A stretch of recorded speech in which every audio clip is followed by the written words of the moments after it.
पानीय जल समस्या नहीं ग्रामवासी थाना द्वारस्थ। पानीय जल समस्या को नहीं ग्रामवासी थाना द्वारस्थ होइछंती। रायरंगपुर ब्लॉक अधीनस्थ नुसाडेही ग्रामर लोके 1.5 मासरू अधिक हब पानीय जल समस्या रही।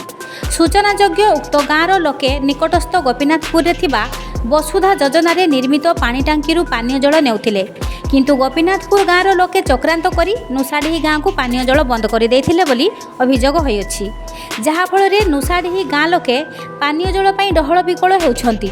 नुसाडेही सरपंच उक्त अंचलर समस्या समाधान करिवे बोली प्रतिश्रुति देथिले, किंतु किछि समाधान न हेबारु गाँ लोके बाध्य होई 22 मार्च तारीख रे पानीय जल समस्या को नहीं बीडीओ को दरखास्त देथिले।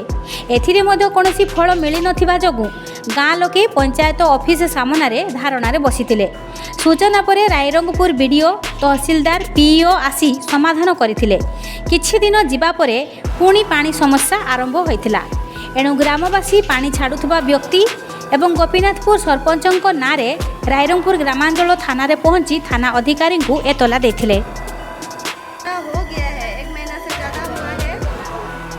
फिर 2 दिन पहले हम लोग का सॉल्व करके दिया गया था कि पानी का प्रॉब्लम नहीं होगा बोल के, तो फिर दोबारा प्रॉब्लम हो गया है, इसलिए हमें दिखाना गया है पानी के लिए।